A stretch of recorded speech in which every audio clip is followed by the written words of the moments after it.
सभी विद्यार्थियों का A to Z यूट्यूब के इस चैनल पे आपका सभी का स्वागत है। तो आज हम पढ़ते हैं, जैसे हमने कल जो पृथ्वीराज चौहान के बारे में पढ़ा था, प्रक्रिया चल रही थी। हमने क्या पढ़ा कि जो पृथ्वीराज चौहान है, पृथ्वीराज चौहान, सबसे पहले उसका कार्यकाल याद रखना है। थर्ड था, एक तो ये ध्यान रखना, और 1177 में गद्दी पर बैठता है, 1192 तक रहता है।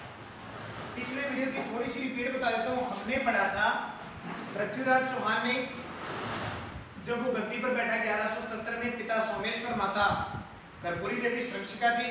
और कर्पूरी देवी कौन थी? दिल्ली का जो अनंगपाल शासक था, तोमर था, उसकी पुत्री थी।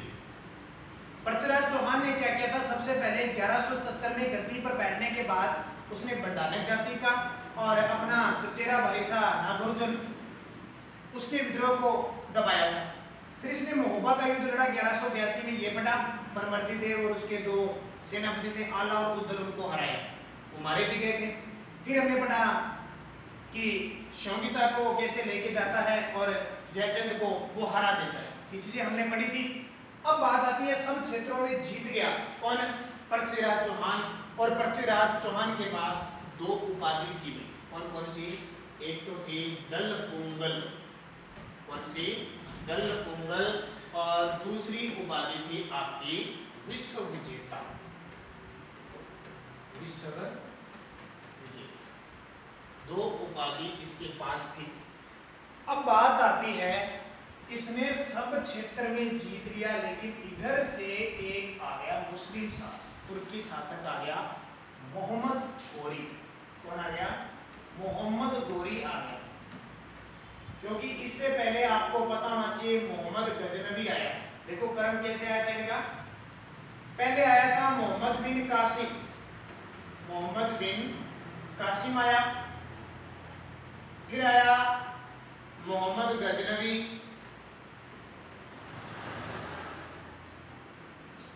और फिर आया मोहम्मद गोरी। ये तीनों का ध्यान रखना कुछ। सबसे पहले कौन आया? अरबी कौन आया? मोहम्मद बिन कासिम आया। और इस मोहम्मद बिन कासिम की ध्यान रखना है, भारत में सबसे पहले जजिया कर लगाता है भैया। कौन सा? जजिया कर लगाता है मोहम्मद बिन कासिम। किसी वजह से इसको मार दिया जाता है, धोखाधड़ी होती है इसके साथ। फिर आता है मोहम्मद गजनवी। और इस मोहम्मद गजनवी के बारे में तो आप खूब जानते हो, इसने बहुत सारे जैसे युद्ध वगैरह किए थे। इसने 1025 के सोमनाथ मंदिर को लूटा था मोहम्मद गजनवी ने, गुजरात के अंदर है ना। बात आती है मोहम्मद गोरी की। जब मोहम्मद गोरी ने भारत पर आक्रमण किया, उसी में वहां का हिंदू शासक कौन था? पृथ्वीराज तृतीय। क्वेश्चन बहुत बार एग्जाम में आता है। अब देखिए मोहम्मद गोरी कहाँ का शासक था? गौर प्रदेश का शासक था। ठीक है, कहाँ का? गौर प्रदेश का शासक था मोहम्मद गोरी। और ये धीरे धीरे क्या है, काबुल वगैरह को जीतते हुए। काबुल और कंधार कहाँ पे है? काबुल और कंधार कहाँ पे? अफगानिस्तान में। इनको जीतते जीतते जीतते लाहौर को भी जीत लिया। और उस समय हिंदुस्तान सारा सिस्टम था, ये अफगानिस्तान पाकिस्तान सारे लाहौर में थे, हिंदुस्तान में थे। लाहौर के बाद इसका जो अटैक होता है वो होता है हमारे एकदम वर्तमान में जो बठिंडा है, जिसको पहले कहते थे सरहिंद, तबर हिंद, या फिर वर्तमान में इसका नाम हो गया बठिंडा। ठीक है। अब कहानी क्या है देखो, मैं थोड़ी सी आपको बताता हूं यहां से कि भाई यहां से कौन आया? मोहम्मद गोरी। कहां का था? गौर प्रदेश का। ये आ जाता है हमारे भारत के अंदर जो सरहिंद क्षेत्र है, जिसको कहते हैं तबर हिंद। ठीक है, यहां तक आ गया भाई, और ये आगे दिल्ली तक जाना चाहता था। इधर से हमारे पृथ्वीराज चौहान का भी अगला टारगेट था तबर हिंद, बठिंडा, सरहिंद पर आक्रमण करना। देखो इतना बड़ा पृथ्वीराज शासक इस पे आक्रमण करना चाहता था। उससे पहले किसने आक्रमण कर दिया? मोहम्मद गोरी ने। अब दोनों के बीच क्या हुआ? दोनों के बीच क्या हुआ? दोनों के बीच एक संघर्ष हो गया, क्योंकि ये भी आगे जाना चाहता था, ये इधर जाना चाहता था। क्योंकि अगला टारगेट जो पृथ्वीराज चौहान का था ना, वो सिरसा है, इधर सिरसा वगैरह, ठीक है, सिरसा, हिसार, लाहौर, मुल्तान, इन पर जीत करना चाहता था। लेकिन क्या हुआ, मोहम्मद गोरी आगे बढ़े, इस कारण इन दोनों के बीच क्या होते हैं, युद्ध होते हैं। और उन युद्धों के नाम आप जानते हैं, बहुत ही प्रसिद्ध युद्ध है। उन युद्धों के नाम है, पहला है, अब यहाँ पे दोनों बीच में आते हैं अपनी सेना लेके। यहाँ मैदान है तराइन का, हरियाणा के अंदर कुरुक्षेत्र क्षेत्र है ना, वहाँ पे तराइन का मैदान है। तो वहाँ पे दोनों की सेनाएं आमने सामने होती हैं और इसको कहते हैं पहला युद्ध हुआ। तो तराइन का प्रथम युद्ध कब हुआ, प्रथम है तो एक लगाना कि 1191, ठीक है, 1191 ईस्वी में तराइन का प्रथम युद्ध 1191, याद रह जाएगा। अब बड़ा सरल है, बहुत ही सरल एग्जाम में हर साल एक क्वेश्चन आते हैं। जैसे भी राजस्थान पुलिस में मैंने बता दिया, पिछले वीडियो में बताया था, राजस्थान पुलिस की 7 तारीख की जो फर्स्ट वाली थी उसमें क्वेश्चन आया था, तराइन का प्रथम युद्ध कब हुआ, बस इतना ही। अब आता है बात किस किस के बीच हुआ, तो इधर आ जाएगा हमारा पृथ्वीराज तृतीय, सीधा लिख देता हूं मैं P30, पृथ्वीराज तृतीय और मोहम्मद गोरी के बीच। कल के वीडियो में पृथ्वीराज के बारे में हमने पढ़ लिया, ध्यान रखना। आगे मैं स्टार्ट कर रहा हूँ, आगे बात चल रही है, जो नए विद्यार्थी हैं वो थोड़ा ध्यान रखना, पीछे वाला वीडियो देखें तब ये समझ में आएगा आपको। तो पृथ्वीराज तृतीय और मोहम्मद गोरी के बीच युद्ध होता है। यहाँ पृथ्वीराज का जो सेनापति होता है वो होता है गोविंदराज तोमर।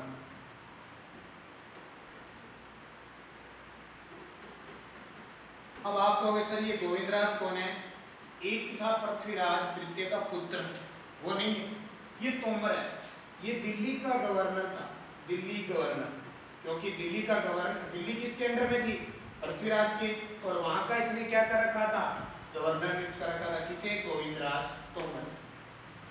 इधर से मोहम्मद गोरी और इसके सेनापति होते हैं, ठीक है। युद्ध होता है, भयंकर युद्ध होता है दोनों में खूब भयंकर युद्ध होता है, क्योंकि दोनों की सेनाएं बराबर थी, ताकतवर थी।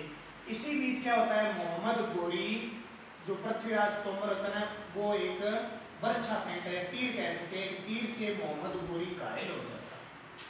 पृथ्वीराज तोमर के तीर से मोहम्मद गोरी घायल हो जाता है और युद्ध का मैदान छोड़कर भाग जाता है।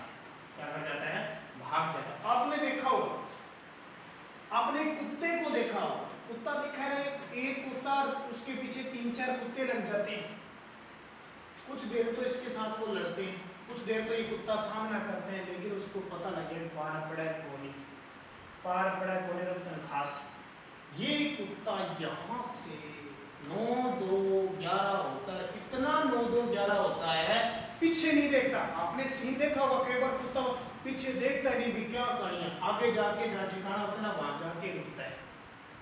वैसी मोहम्मद गोरी की कंडीशन, भाग गया, बाजियो सीधो पाछो गजनी भाग गया, गोर प्रदेश भाग गया, और मन में सोचते रहे दूसरा होने लगा। अब क्या हुआ, मोहम्मद गोरी हार गया, इस युद्ध में हार गया मोहम्मद गोरी और खुश हो गया। मोहम्मद गोरी क्या हो गया, भाग गया, लेकिन पृथ्वीराज तृतीय क्या हो गया, खुश हो गया और उसकी सेना बड़ी खुशी मनाने लगी, लहरे मुसलमानों को हरा दिया, सबको हरा दिया, वो हमारा राज है। और अगले 1 साल तक पृथ्वीराज चौहान आमोद प्रमाद में भोग विलासता में मस्ती से गुजरा। अब हमें कोई हराने वाला नहीं है, और सैनिकों को छुट्टी पर भेज दिया कर, जाओ घरे मस्ती मारो, और कई दिन बाद, महीने 2 महीना बाद आ जाए, 6 महीने बाद, साल बाद आ जाए।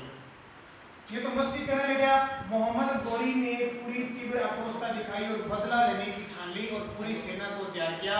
और अगली साल, अब ये तो युद्ध कब है, 1191 में, अगली साल 1192 में, अब 1192 में फिर उसी मैदान में तराइन का द्वितीय युद्ध।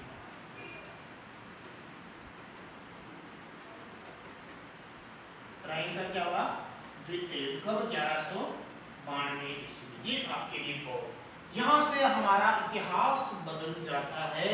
आज तक हमारे भारत में जो हिंदू शासक दिल्ली पर राज करते थे, अब चेंजिंग होगी। अब देखो कैसे चेंजिंग होगी, मैं आपको बताता हूं। इधर से आ गया मोहम्मद गोरी। गोरी तेरा गांव कौन सा है, गांव बनाना चाहता है दिल्ली को, लेकिन गांव बन जाता है। इधर से आते हैं हमारे पृथ्वीराज तृतीय, दोनों के बीच युद्ध। गोरी आ गया, गोरी युद्ध के मैदान में आ गया, लेकिन फिर भी देखो गोरी को ये शंका थी कि अब की बार पकड़े गए या हार गए तो ये पृथ्वीराज मार देंगे। इसने किसी से सलाह ली और इसने कहा, इसने सैनिकों को भेजे, देखो भारत में पृथ्वीराज का जो है ना विरोधी कौन है, जाओ देखो। तो पृथ्वीराज का विरोधी कौन था पता ही आपको, जयचंद था। कौन था?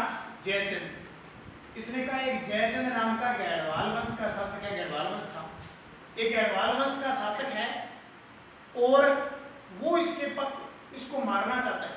उसने कहा बुला के लाओ, संदेशा भिजवा दिया और मान भी गया। क्यों? इनको पता था कि ये जो मुसलमान आते हैं ये अरबी आते हैं और लूटपाट करके वापस। जयचंद ने कहा मैं तेरे साथ हूँ, मैं तेरे साथ हूँ, तू उसको हरा दे, मैं सेना मेरी तेरे साथ है। मोहम्मद गोरी को विश्वास नहीं हुआ कहीं ये जयचंद कहीं छल कपट नहीं करता हो। पूरा इसने संदेशा दिया और जयचंद किसके साथ मिल गया? आपसे पूछे मोहम्मद गोरी का साथ किसने दिया? जयचंद। क्योंकि जयचंद तो मारना चाहता था ना, आपका ज्वाइन मारना चाहता, क्योंकि शोभिता से शादी होगी। और जयचंद और पृथ्वीराज के बीच अब क्या हुआ? सुबह लगभग 3-4 बजे का टाइम, और 3-4 बजे इतनी मस्ती से नींद आती है और इधर पृथ्वीराज चौहान को तो अंदाजा ही नहीं था। पृथ्वीराज सोचा क्या युद्ध करेगा, और इसके सैनिक तो घर पे थे, कोई भोग विलास में मस्ती, तलवार काट आ रहे, तलवार काट और तलवार पड़ी पता नहीं कहाँ पड़ी है, अटैक कर दिया एकदम। क्योंकि जयचंद ने कहा कि तू सीधा जाएगा तो वो थोड़ी जीतेगा, बहुत ताकतवर है, तू छल कपट कर, ऐसा समय चुन जो उसके सेनापतियों को संभलने का टाइम नहीं मिले। तो जब पृथ्वीराज तृतीय की सेना सो रही थी या कुछ तैयार नहीं थी तो इस मोहम्मद गोरी ने आक्रमण कर दिया और इसकी सेना को क्या कर दिया? नष्ट कर दिया। और पृथ्वीराज चौहान तृतीय को क्या कर लिया? बंदी बना लिया। किसने? मोहम्मद गोरी ने। और इसको बंदी बनाकर कहाँ ले गए? गजनी ले। कहाँ ले गए? गजनी। तो त्राइन का द्वितीय युद्ध पूछे तो कौन जीता? मोहम्मद गोरी। हारा कौन? पृथ्वीराज तृतीय। ठीक है, अब देखिए हार गया और मोहम्मद गोरी को कहाँ ले गए?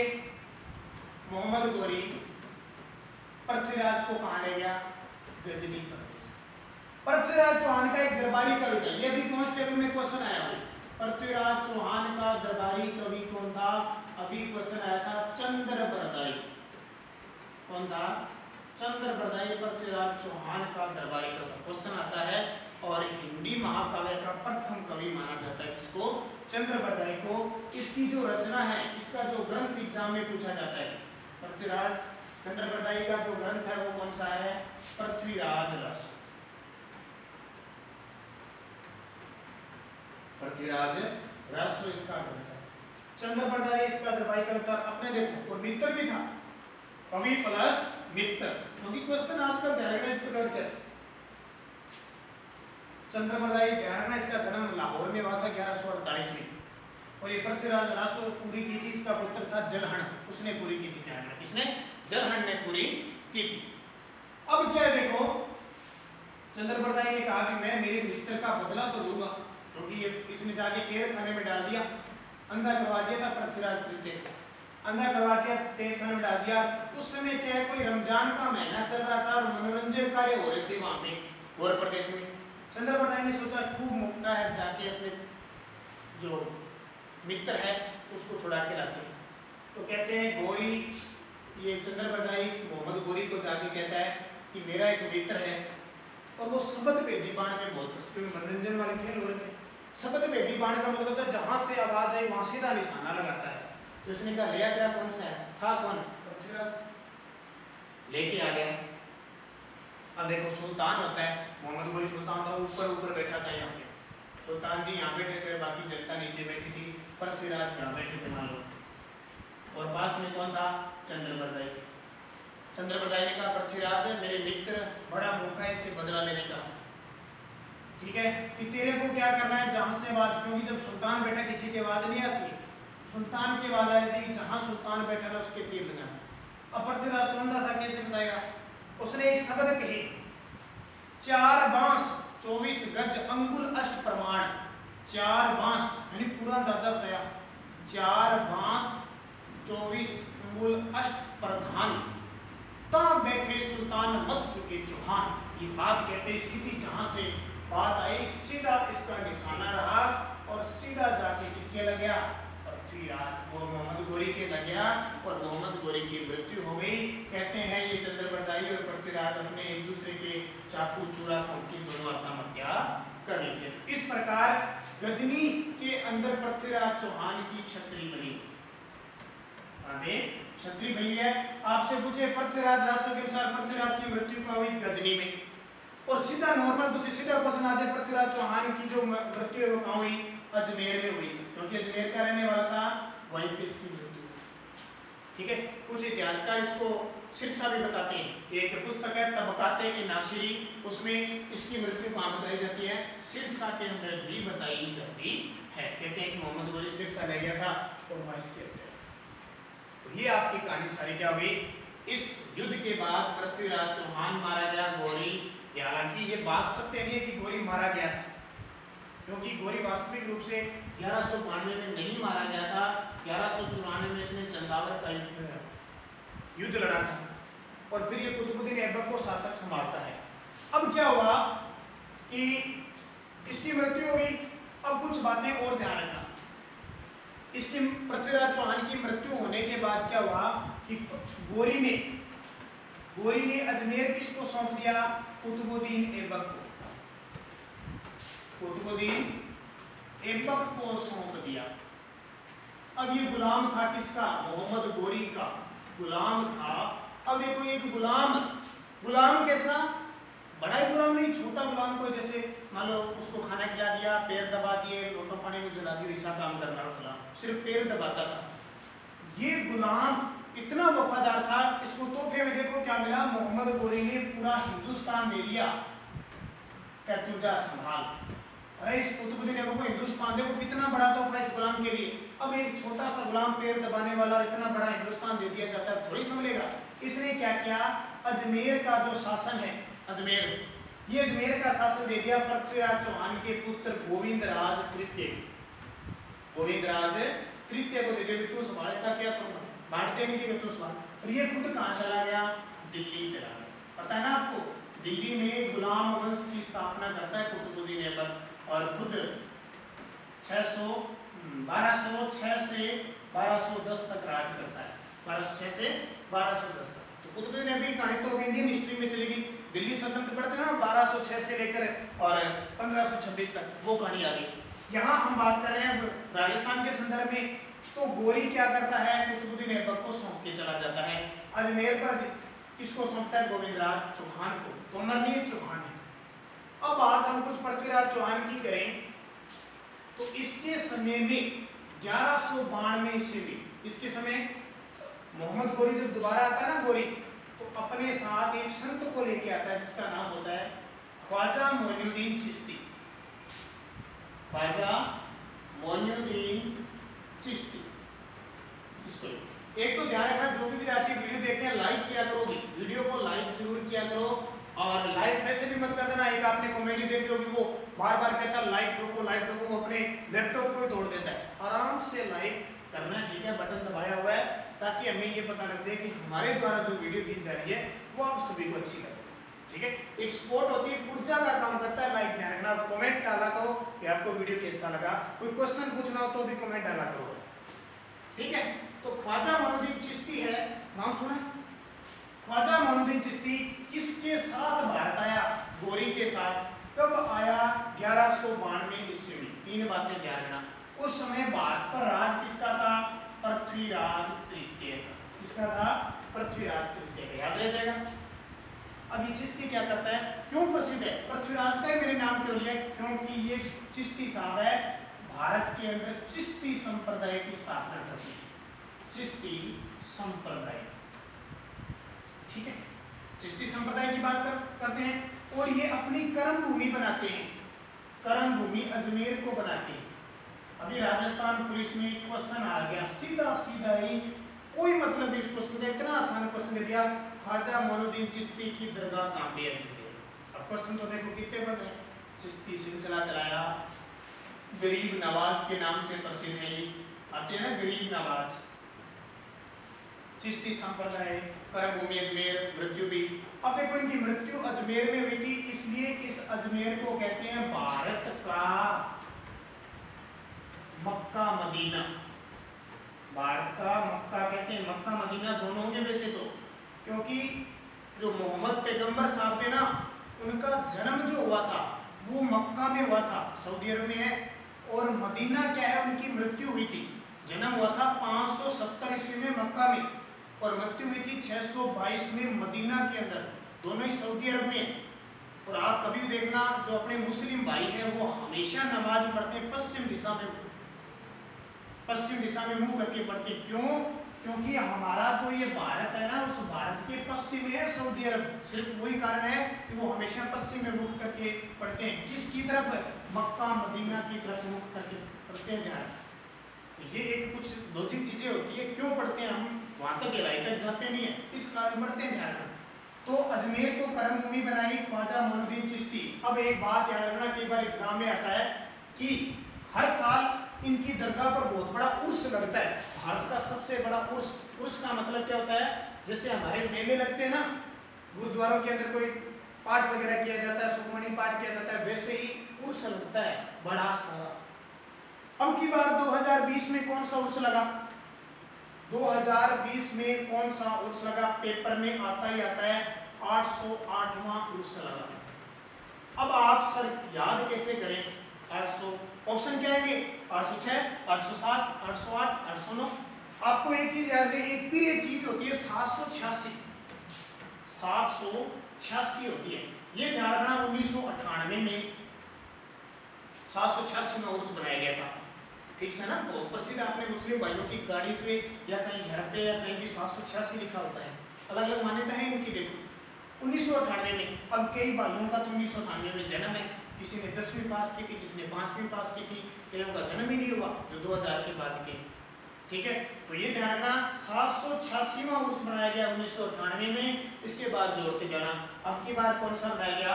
808वां। और जब उर्स लगता है ना, उर्स से पहले भीलवाड़ा का गोरी परिवार है, भीलवाड़ा का गोरी परिवार वो झंडा फहराता है, झंडा लहराता है, वही उतारता है। ये परंपरा बनी हुई है। तो ये सारा क्लियर किसका हो गया? ख्वाजा मोइनुद्दीन चिश्ती, बहुत खास एक मुस्लिम धर्म संप्रदाय से। और राजस्थान में सांप्रदायिक सद्भाव का सबसे बड़ा जो मेला लगता है ना, ख्वाजा मोइनुद्दीन चिश्ती का लगता है। यानी सांप्रदायिक सद्भाव का मेले का मतलब कोई धर्म जात का मतलब नहीं, हर नवज यहाँ लोग आते हैं। ठीक है, हर धर्म के लोग जाते हैं। और आप न्यूज में देख लेना, आज प्रधानमंत्री की तरफ से चादर चढ़ाई गई, आज रक्षा मंत्री की तरफ से, आज हर प्रकार से। और हमारे राजस्थान का प्रथम गरीब नवाज विश्वविद्यालय या ख्वाजा मोइनुद्दीन चिश्ती विश्वविद्यालय की नींव भी कहाँ रखी गई? 2020 में कहाँ रखी गई? अजमेर के अंदर। ये सारी चीजों की चौहान, यहाँ से अजमेर के चौहान खत्म होते हैं और भारतीय इतिहास में एक नया परिवर्तन आता है। नया परिवर्तन देखो कितना बड़ा। जो दिल्ली में हिंदू शासक राज करते थे, अब क्या कौन करने लगे? अब राज किसका आ गया? मुसलमानों का। देखो लास्ट 1192 में कौन राज करता है? पृथ्वीराज तृतीय। अब 1206 से स्टार्ट हो जाएगा, 1526 तक तो आते हैं दिल्ली सल्तनत, सारे मुसलमान शासक आते हैं। ठीक है, 1526 से लेकर 1707, 1858 तक मुगल आ गए, और मुगलों के बाद साहब अंग्रेज आ गए, और अंग्रेजों के बाद अब भारत लोकतंत्र चल रहा है। यानी कहने का मतलब बाद में हिंदू शासक नहीं आए सही रूप से, ये दबदबा रहा। उसके बाद में ये परिवर्तन था कुछ है ना। भारतीय इतिहास में एक बड़ा परिवर्तन क्या है? कौन सा युद्ध है? तो उत्तरायण का द्वितीय युद्ध है। इस प्रकार चौहान, अजमेर के चौहान खत्म हो गए। अगला जो वीडियो पढ़ेंगे तो हम क्या पढ़ेंगे? रणथंभौर के चौहान। रणथंभौर जो पृथ्वीराज चौहान का पुत्र है ना, गोविंद राज, वो किस वंश की स्थापना करता है? चौहान की। कहाँ पे करता है? रणथंभौर के अंदर। ठीक है, तो तब तक आप इसको इतना पढ़ना, वीडियो को शेयर करना, लाइक करना, अगर आप चैनल पे नए हैं तो इसको सब्सक्राइब करना। जय हिंद, जय भारत, गुड लक।